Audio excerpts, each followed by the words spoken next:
네, 반갑습니다. 김용민 대표입니다. 오늘도 에코프로 그룹주들의 강세가 눈에 띄었습니다. 지난 2월 달부터 그다음에 지금까지 이어졌던 2차 전지 강세장 속에서 주인공이 누구냐라고 물어보면은 에코프로 그룹이다라고 말씀을 드리지만 우리가 알고 있는 2차 전지 관련주들 중에서 향후 가장 높은 성장이 기대되는 종목이 뭐냐라고 물었을 때 100% 에코프로 그룹이다라고 말을 할 수는 없을 겁니다. 그 밖에도 포스코 그룹부터 LNF, LG엔솔 수많은 종목군들이 후보군에 있죠.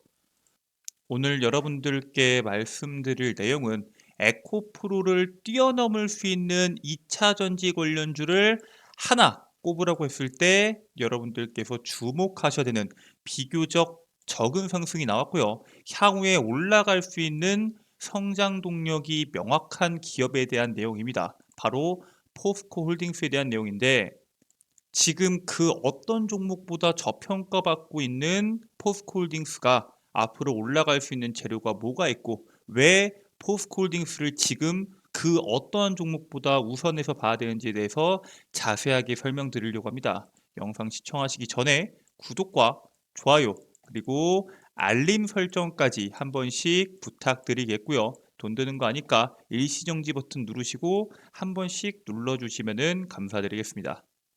일단은 지금 현 시장에서 가장 주목받고 있는 이슈 중에 하나를 먼저 봐볼 필요가 있습니다.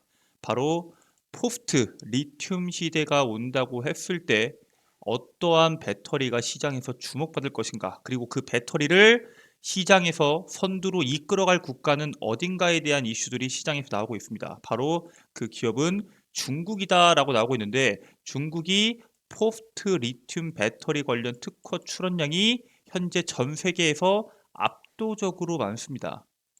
이 수치 자체는 지난 2012년도까지만 하더라도 큰 차이가 없었는데 2015년도부터 중국이 급격하게 성장을 하더니 18년도 그리고 22년도 12월 달을 기준으로 했을 때는 2등과도 압도적인 수치를 보여주고 있습니다. 그래서 리튬이온 배터리를 대체할 후속 배터리 개발에서 미국과 일본을 제치고 현재 중국이 선두로 달리고 있고요. 포스트 리튬이온에 대한 특허는 총 9,862건인데 중국이 절반 이상인 5,486건을 보유하고 있습니다. 우리나라 같은 경우에는 일본, 미국 다음으로 4등 정도의 순으로 특허를 보유하고 있는데, 일단은 우리나라나 일본에서 현재 밀어붙이고 있는 차세대 배터리 같은 경우에는 전고체 배터리가 있죠. 근데 중국에서 현재 밀어붙이고 있는 배터리는 나트륨이온 배터리가 있습니다. 이 나트륨이온 배터리의 기술이 어떠한 분야에서든 우위를 가져갈 수 있다라는 평가가 나오면서 시장에서 주목을 하고 있는데, 이 나트륨 배터리에 대해서 기대를 거는 이유가 뭘까요? 여러 가지에 대한 이유가 있는데, 첫 번째로 가격이 좀 많이 저렴합니다. 지구상에 존재하는 원소의 비율을 퍼센트로 나눴을 때 리튬은 0.005%밖에 없습니다. 상당히 적죠. 나트륨 같은 경우에는 2.6%의 점유율을 갖고 있습니다. 그러니까 리튬 같은 경우에는 나트륨보다 훨씬 더 적은 원소 비율을 갖고 있기 때문에 이거를 나트륨으로 바꾸게 되면은 약 500배가 더 많다는 뜻이겠죠. 더 많은 만큼 생산에도 유리하고 더 저렴한 가격에 생산이 가능하다라는 강점이 있습니다. 즉 배터리의 가격이 떨어질 수 있다는 강점이 있겠죠. 자, 그리고 리튬이나 나트륨이나 둘 다 반응성이 높은 알칼리 금속이기 때문에 발화가 일어나지 않는 것은 아니지만 리튬보다 반응성이 좀 낮습니다. 즉 리튬에 비해서 안전하다라는 강점을 갖고 있다는 것도 하나의 강점이겠죠. 무엇보다 중요한 거는 이 나트륨 배터리의 작동 원리 자체가 리튬이온 배터리랑 동일하다는 강점을 갖고 있습니다. 즉 개발에 대한 난이도가 비교적 낮다라는 강점이 있겠죠. 전고체 배터리 같은 경우에는 상용화까지 시간이 오래 걸릴 수 있지만 리튬이온 배터리와 동일한 이 작동 원리를 갖고 있기 때문에 나트륨이온 배터리 같은 경우에는 현재 개발이 훨씬 더 빠르게 진행이 되고 있고요. 실제로 지난 2월에 테스트가 한번 나와서 시장에 공개가 됐습니다. 그렇기 때문에 기존 나트륨이온 배터리보다 압도적인 성능을 갖고 있는 차세대 배터리가 나올 수 있다라는 기대감. 이게 무슨 뜻이냐? 리튬이온 배터리랑 나트륨 배터리에 대한 작동 원리가 동일하기 때문에 나트륨 배터리에 대한 성능을 압도적으로 올릴 수 있다라는 강점을 갖고 있다는 겁니다. 그러니까 기존에는 나트륨이온 배터리가 밀도가 낮다라는 단점을 갖고 있었는데 이게 향후에는 압도적인 성능으로 밀도를 높여서 성능이 좋은 나트륨이온 배터리가 나오지 않을까라는 기대감이 나오고 있다는 거겠죠. 그래서 이거를 표로 보면은 이 부분에 대해서 가장 선두로 나서고 있는 게 CATL입니다.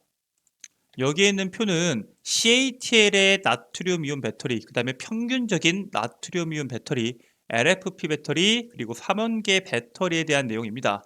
기존 1세대 같은 경우에는 이 LFP 배터리보다도 밀도가 낮았는데 지금 CATL의 2세대 배터리 같은 경우에는 2세대 나트륨 이온 배터리 같은 경우는 어때요? LFP 배터리와 유사한 수준으로 에너지 밀도를 높이는 목표를 가지고 있죠. 그리고 LFP 배터리가 강점이 배터리 사이클이 많다라는 강점을 갖고 있는데 그 다음으로 나오는 게 3원계 배터리고요. 그 다음으로 나오는 게 나트륨 이온 배터리였는데 그 단점도 CATL의 나트륨 이온 배터리는 문제를 해결하는 강점을 보여주고 있다는 게 우리가 주목해야 되는 겁니다. 무엇보다 날씨의 영향을 받았을 때 저온 성능이 상당히 중요한데 CATL의 이 나트륨이온 배터리 같은 경우에는 에너지 보유율이 90%, 그다음 평균적인 거는 85%, 원래 높죠. 그다음에 LFP 배터리랑 3원계 배터리 같은 경우에는 70%에서 높을 때 90% 수준까지 나옵니다. 이 90%는 저온 LFP 배터리일 경우에만 90%까지 나온다는 뜻입니다. 그 밖에 뭐 양극재 소재, 음극재 소재, 전해액, 그리고 산업 체인까지 쭉쭉 나오는데 핵심적인 건 뭐냐? 여기에는 표만 본다고 하더라도 기존의 나트륨 이온 배터리보다 훨씬 더 개발된 CATL의 나트륨 이온 배터리는 LFP와 그 다음에 3원계 배터리와 비교해도 손색이 없을 정도로 강점만을 갖고 왔다라는 사실에 주목을 해야 됩니다. 그래서 CATL이 1분기에 양산을 시작한다라고 이야기했던 나트륨 이온 배터리는 1회 충전에 1000km를 갈 수 있다고 주장하고 있습니다. 물론 이거는 확정된 게 아니라 주장하고 있는 겁니다. 그리고 배터리 충전량을 10%에서 80%까지 충전하는데 10분에 대한 소요가 예상이 됩니다. 엄청나게 빠르게 충전이 되는 거죠. 거기다가 더해서 리튬이나 니켈 등 값비싼 광물을 대신해서 나트륨을 사용하기 때문에 30%에서 40% 비용 감소도 기대가 되고 있습니다.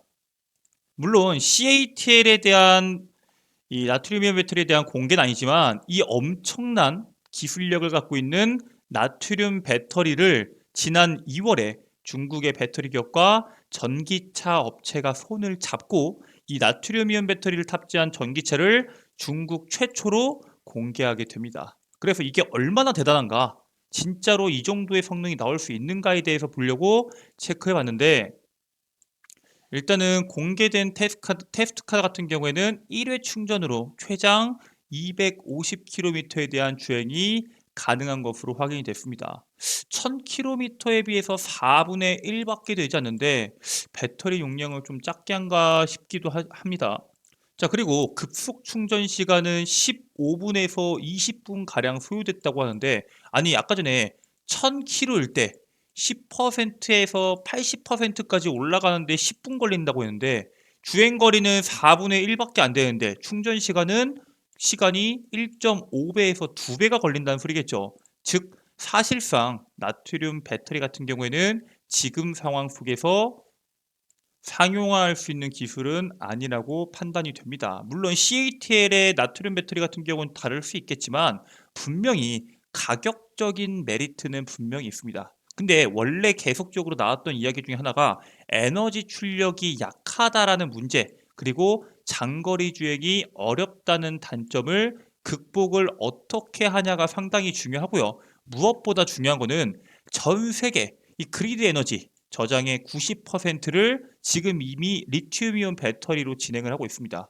이거를 대체하기 위해서 지금까지 수많은 배터리를 개발하고 시도하고 했었는데 그 부분이 해결이 안 됐으니까 리튬이온 배터리를 사용한 거겠죠. 즉 이번에 CATL의 나트륨 배터리가 시장에 공개되고 나서 그 이후부터 여러 가지의 개발을 통해서 어느 정도의 대체 가능성이 시장에서 부각될 수 있긴 하지만 사실상 단기간에 리튬이온 배터리를 이 문제를 해결하는 것은 불가능에 가깝다라는 사실에 주목을 해야 됩니다. 괜히 전 세계에 있는 대다수의 기업들이 리튬 배터리를 사용하는 게 아니고요. 그 리튬 배터리의 핵심이 바로 리튬이죠.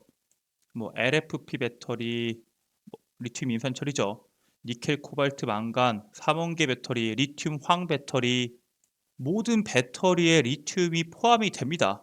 그런데 이렇게 많은 리튬이 들어가는데 과연 이 리튬에 대한 문제가 전기차 산업이 성장하는 데 있어서 없을까요? 분명히 문제가 발생한다는 거죠. 중요한 거는 뭐냐? 그 문제 발생 시기가 얼마 남지 않았습니다. 2030년도부터 리튬의 공급이 부족해질 것으로 예상이 됩니다. 여기 그래프를 보시면은 2020년에는 가동 중인 광선에 대한 물량이 이렇게 나와 있습니다. 2025년, 2030년, 2035년이 되면은 가동 중인 광산에서 채굴할 수 있는 물량은 한정적으로 나옵니다. 그리고 2025년도부터 유망한 신규 수출이 나오고요.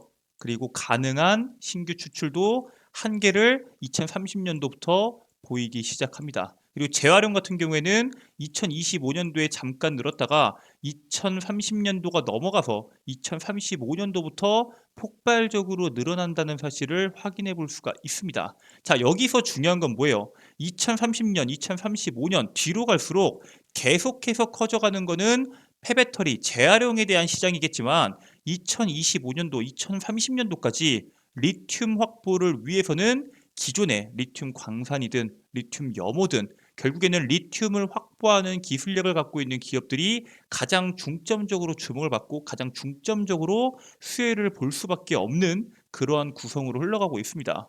실제로 이 리튬 공급 부족 문제가 리튬 공급 부족 문제 같은 경우에는 당장 임박한 것은 아니죠. 하지만 만성적인 부족 현상이 나타날 것이다 라고 예상이 되고요. 그 시점은 2030년 리튬 공급량은 예상 수요에 비해서 약 4% 정도가 부족할 전망입니다. 이 문제가 왜 그러냐면 전 세계에 있는 이 전 세계에 뭐 땅에도 있고 바다에도 있고 많잖아요. 전 세계에 분포되어 있는 매장층에서 추출되는 리튬의 양이 수요를 훨씬 따라갈 수가 없다. 즉 수요에 비해서 공급이 터무니없이 부족하다는 게 문제입니다.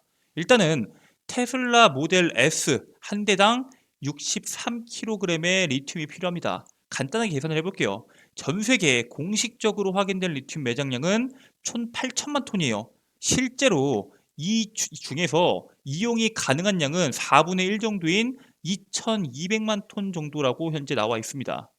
물론 지금 어떠한 국가에서 리튬이 또 발굴됐다, 확인됐다 이런 이야기가 나오고 있지만 그걸 모두 다 감안하고 거기다가 기술의 발전으로 실제 이용량이 2,200만 톤이 아니라 8천만 톤이라고 가정한다고 하더라도 전기차를 만들 수 있는 거는 13억 대 정도가 가능합니다. 자, 우리가 1년에 전 세계에서 팔리는 자동차가 8천만 대죠. 1년에 판매되는 자동차가 8천만 대입니다. 모두 다 전기차로 바뀐 이후에 실질적으로 13억 대면은 한 15년이 좀 넘게 생산이 가능하겠네요. 물론 그 안에서 폐배터리를 재활용하는 방법이나 여러 가지에 대한 방법이 있겠지만은 사실상 이 리튬이라는 게 무한하지 않기 때문에 여기에 대한 문제는 지속적으로 나올 것이다라고 말씀을 드리고요. 물론 이 문제를 해결하기 위해서 리튬이 아닌 또 다른 소재를 넣어서 생산할 수도 있겠지만은 이 리튬이온 배터리 같은 경우에는 전기차에만 들어가는 게 아니거든요. 배터리, 핸드폰 여러 가지 분야에 들어가기 때문에 그 사용량이 더 어마무시할 수밖에 없다는 점 여러분들께서 주목하실 필요가 있습니다. 그렇기 때문에 더더욱 여러분들께서 포스코홀딩스에 주목을 하셔야 됩니다. 일단은 포스코홀딩스 같은 경우에는 지금 리튬 생태계를 구축했다라는 평가를 받으면서 목표 주가가 계속해서 상향이 되고 있습니다. 2026년에 포스코 그룹의 리튬 생산 능력은 연간 10만 톤에 달하고요. 이거는 2022년도 기준에서는 전 세계에서 4위 수준입니다. 물론 26년쯤 됐을 때 이 10만 톤 이상 생산해내는 기업들 국가들 상당히 많을 수밖에 없다는 건 알고 있지만 그럼에도 불구하고 이러한 리튬 생산 능력을 갖고 있는 것은 포스코 그룹의 압도적인 강점 중에 하나입니다. 거기다 더해서 현재 에코프로 그룹을 고평가하고 있는 이유는 양극재에 대한 강점도 있겠지만 수직 계열화에 대한 강점이 있죠. 포스코 그룹도 마찬가지입니다. 수직 계열화가 되어 있으면서 리사이클과 그리고 아르헨티나 염호를 통해서 핵심 소재를 확보했다라는 강점을 갖고 있습니다. 여기에 더해서 니켈도 인도네시아에 통해서 확보를 이미 했다라는 강점을 갖고 있죠. 결국에는 아르헨티나랑 인도네시아 같은 기업 국가들이 미국과의 FTA를 체결하지 않았다라는 문제의식을 잊고 있는 건 맞습니다. 하지만 방금 말씀드렸던 것처럼 니켈이든 리튬이든 전 세계 매장량이 한정적이기 때문에 이 문제 해결을 위해서 미국에서 허용 국가로 지정을 하게 된다면은 그때부터는 주가가 본격적으로 올라갈 것으로 예상이 되는데 그때 잡으면은 이미 늦는다라고 말씀을 드리고요. 지금부터 여러분들께서 모아가시는 전략이 반드시 필요하다라고 말씀을 드립니다. 특히나 지금 상당히 많이 오른 거 아니냐. 지금 2차 전지 과열에 대한 내용들이 계속 나오고 있는데 지금부터 빠지는 거 아니냐라고 물어보실 수 있는데 포스코홀딩스 같은 경우에는 다른 기업들에 비해서 상승폭이 낮은 부분도 분명히 있고요. 최근에 나왔던 거래대금은 상장 이후 최대 거래량까지 동반해서 나왔습니다. 그래서 사실상 단기 고점이었던 35만 원 이하 구간으로 내려와 준다면은 여러분들께서 공격적으로 투자를 해야 되는 구간이고요. 만약에 내가 비교적 높게 갖고 있다고 하더라도 해당 종목은 손절이나 비중 축소를 하실 필요가 없고 떨어질 때마다 물량을 늘려가시는 전략을 가져가시는 것을 권장드리겠습니다. 지금 리튬에 대한 가치, 시장에서 바라보고 있는 가치가 우리가 바라보고 평가하고 있는 것보다 훨씬 더 높은 가치를 가질 것으로 예상이 되고요. 물론 에코프로 BM도 시장에서 충분한 가치를 앞으로 계속적으로 평가를 받을 거지만 비교적 낮은 구간부터 종목을 모아가고 싶으신 분들, 특히나 2차 전지 관련주들이 현재 없거나 혹은 2차 전지 관련주를 하나 이상 더 모아가고 싶으신 분들이라면은 포스코 홀딩스를 1순위로 보시는 것을 가장 권장드리고요. 분할 매수를 통해서 향후에 높은 수익률이 나오기를 바라겠습니다. 네, 오늘 준비된 내용은 여기까지입니다.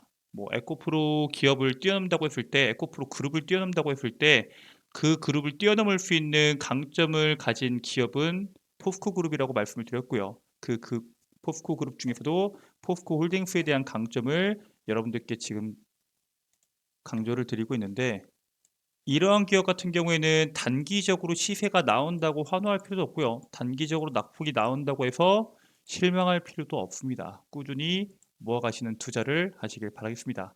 네, 오늘 준비한 내용은 여기까지고요. 저는 다음 영상을 통해서 여러분들께 도움이 되는 내용으로 다시 돌아오도록 하겠습니다. 오늘 영상도 여러분들께 도움이 되셨다면 구독, 좋아요, 그리고 알림 설정, 응원 댓글까지 한 번씩 부탁드리도록 하겠습니다. 여러분들의 내일도 성공적인 투자가 되기를 바라겠습니다. 감사합니다.